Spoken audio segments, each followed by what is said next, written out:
बिस्मिल्लाहिर्रहमानिर्रहीम। और अब 27वीं तरमीम। पाकिस्तान में प्रोजेक्ट इमरान खान जूं जूं अपने अख्ताम की जानिब बढ़ रहा है तो अमरीका और बरतानिया की बेचैनी में इजाफा होता जा रहा है। पहले अमेरिकन कांग्रेस के 60 अरकान ने इमरान खान की रिहाई में किरदार अदा करने के लिए सदर जो बाइडन को खत लिखा। अब बरतानिया के 20 अरकान ने अपने वज़ीर आज़म को चिट्ठी भेज दी है कि पाकिस्तान की हुकूमत में दबाव डालें। तो सवाल यह है कि इमरान खान ने ऐसा कौन सा कारनामा सर अंजाम दिया जो ये ताकतवर मगरबी ममालिक इसकी रिहाई का मुतालबा कर रहे हैं। उसके हक में मीडिया पर एक मुनज़्ज़म और महंगी मुहिम चला रहे हैं और इमरान खान ने ज़ाहिरी तौर पर हमेशा मगरबी नज़रियात की नफ़ी की है। उसने तो अफगानिस्तान और साबिक फाटा में दहशत गर्दों पर ड्रोन हमलों की मुखालफत की थी। तालिबान को पेशावर में अपना सियासी दफ्तर कायम करने की ऑफ़र की थी। अफगानिस्तान से अमरीकी इनखला को तालिबान की अजीम शान फतह करार दिया था। जिन दहशत गर्दों को अमरीका और नेटो ने पकड़ कर जेल में डाला हुआ था, इमरान खान उनको आज़ाद करवा के पाकिस्तान वापस ले आया। बतौर वज़ीर आज़म इसका दौर पाकिस्तान में इंसानी हकूक़ के हवाले से एक बदतरीन दौर था।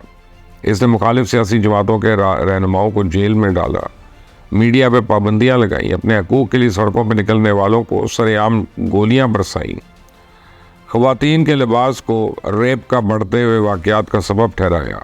आवाम की फलाह व बहबूद के लिए वो भी एक भी काबिल ज़िक्र मनसूबा नहीं शुरू कर सका।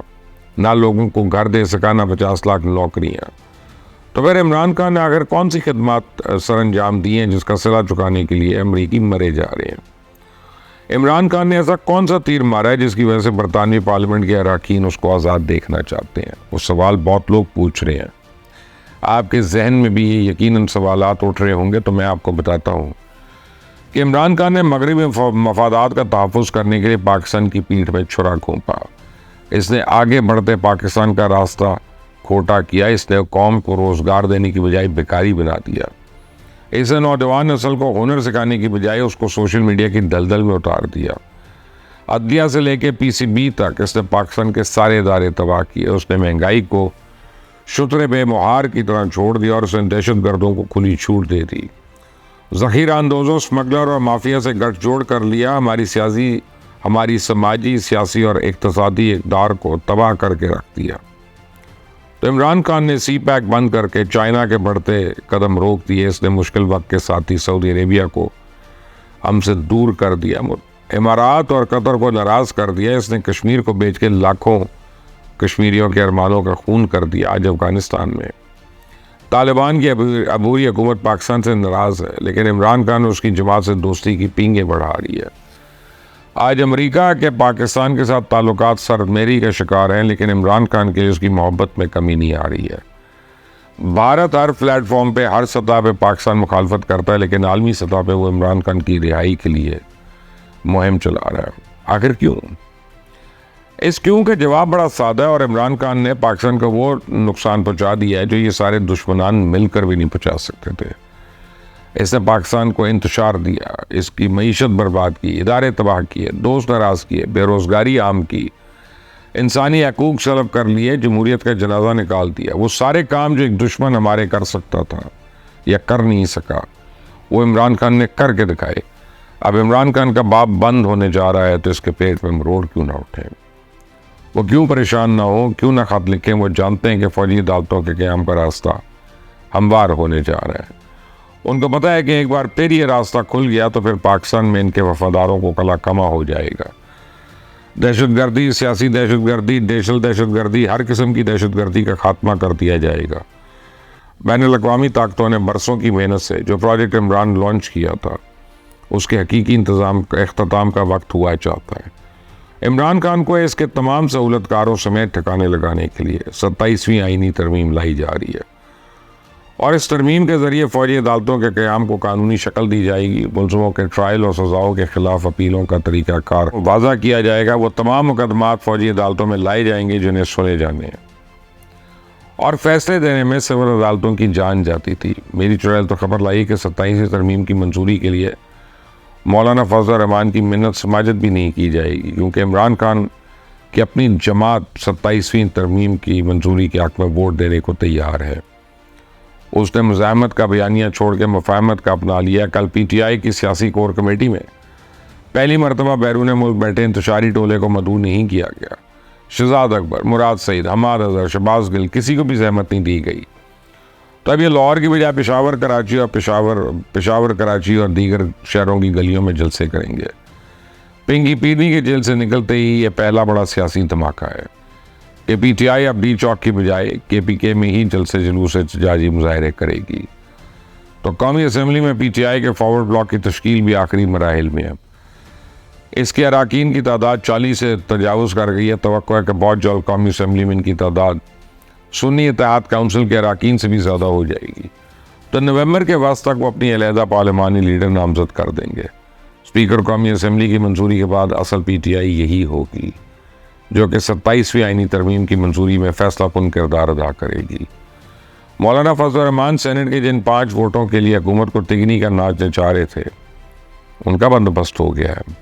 PTI के 2 सेनेटर्स हुकूमत के साथ राब्ते में हैं, दीगर 3 के लिए कोशिशें हो रही हैं। इसके अलावा हुकूमत को यकीन है कि इनकी छीनी गई मखसूस नशिस्तें उनको वापस मिल जाएंगी, जिसके बाद मामलात आसान हो जाएंगे। तो मखसूस नशिस्तों पर नज़रसानी की अपील अब सुप्रीम कोर्ट नहीं बल्कि मुमकिन तौर पर आइनी बेंच ही सुनेगा।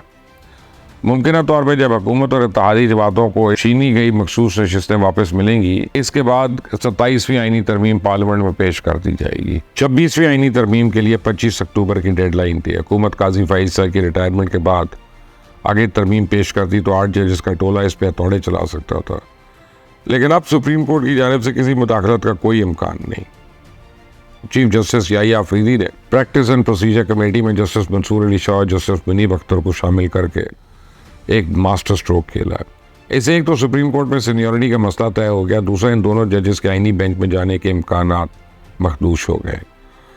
तो जस्टिस मंसूर और जस्टिस मुनीब अगर किसी भी तरह 5 रुकनी आईनी बेंच का हिस्सा बन गए तो वहाँ वो अक़लियत में होंगे। तो मुझे यकीन है कि वो इस आईनी बेंच में अक़लियत में रहने की बजाय प्रैक्टिस एंड प्रोसीजर कमेटी में हासिल करता अपनी अक्सरियत इंजॉय करेंगे और इमरान खान की रिलीफ के लिए कोई ना कोई रास्ता तलाश करते रहेंगे। तो अरसा दराज से हमारे मीडिया के लिए रोज़ाना की बुनियाद पर हेडलाइंस का बंदोबस्त हमारा सुप्रीम कोर्ट ही कर रहा है। लगता है चीफ जस्टिस याहिया अफरीदी ये सिलसिला हमेशा के लिए बंद करने जा रहे हैं। तो सुप्रीम कोर्ट में सुबह शाम दंदनाने वाले लिफाफों का दाखिला बंद हो गया है। काजी फाइज तो उन्हें आखिरी रोज़ तक बर्दाश्त करते, लेकिन चीफ जस्टिस अफरीदी ने आते ही इनका मक्खू ठप दिया कि चीफ जस्टिस मस्जिद में नमाज अदा कर रहे थे। जब उन्होंने सलाम फेरा तो देखा एक साहब मोबाइल हाथ में थामे उनकी वीडियोज़ बना रहे हैं। तो चीफ जस्टिस खामोशी से वहाँ से चले गए और आते ही सुप्रीम कोर्ट की सिक्योरिटी के जिम्मेदार SP को फारिग कर दिया।